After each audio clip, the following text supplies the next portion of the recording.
interaction that happens is when I'm walking through the airport and I go through security and the TSA official, they see my instrument and they go, "Oh, what instrument do you play?" And I respond, "Viola." And then I get one of two responses. The first one being, "Oh, okay. That's nice. I used to play violin in high school, or I used to play cello, or I actually used to play viola too." There's that. Or there's the second response, which I get more often, which is the blank stare that I can see. And then they go, "Oh, how nice." Or the more common question, "What is that?" Welcome back to another episode of Haltimes and Harmonies. And today I did want to dive into a question that I get quite often as a violist. And that is, what on God's green earth is the viola? So the way I like to explain it to people is that it's the love child between a violin and a cello. That's the easiest way I can explain it. But there's a lot more that goes into it. So we play it on your shoulder like a violin, but it has the same strings as a cello. However, it's an octave higher than the cello. So it shares the three same strings as the violin, doesn't have an E string. Instead of it having an E string on top, it has a C string on the bottom, right? So which is the same as the cello, but we don't play it on the floor, but it's bigger than the violin. It's bigger than the violin, and you can hold it on your shoulder, but you don't have to play it on the floor like a cello, right? And the reason I fell in love with it was because of its mellow tone, and I just absolutely love the tone of the viola. It's so rich and flavorful, unlike the violin, which is a little more, can be a little grating at times, and but the cello can be a little low at times, but the cello is nice. But the viola is a nice little mixture of the two. And it's just so nice and so wonderful. And honestly, I'm pretty sure my parents appreciate me for not choosing violin because, God bless them. But when it comes to pieces for violas,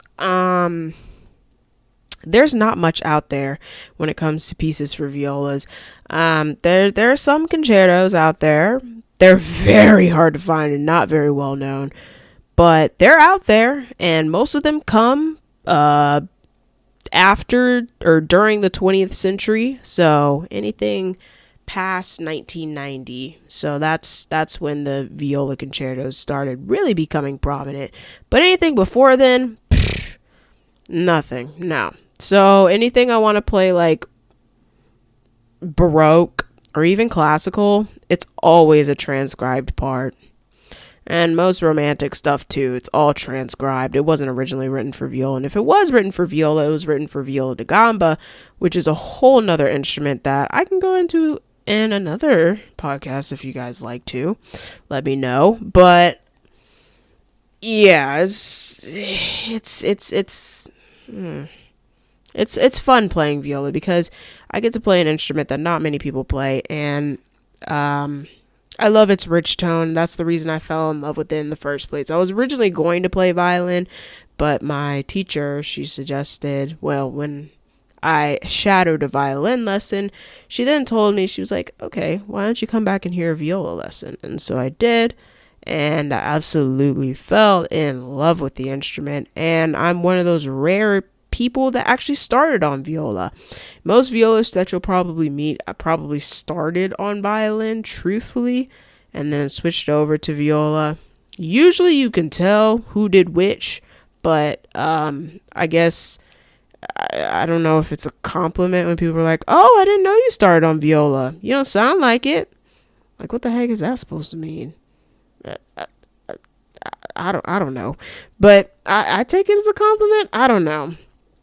But the viola itself is the forgotten child of the orchestra, and we're usually playing whole notes or just most basic of parts in orchestra.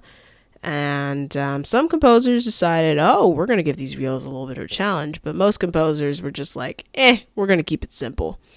And that's what happened. So, yeah, we're known for playing harmonies, and when we do get the melody, it's actually really, really nice, and it's actually quite wonderful. But Yeah, playing the viola is fun, and I wouldn't trade it for the world. It's been the best part of my last 11 years of my life. So I love the viola, and I hope you guys would love it too. And check out some viola pieces. But all in all, thank you guys for joining me for another episode of Haltimes and Harmonies. I'm Hope, and au revoir, ciao, and goodbye.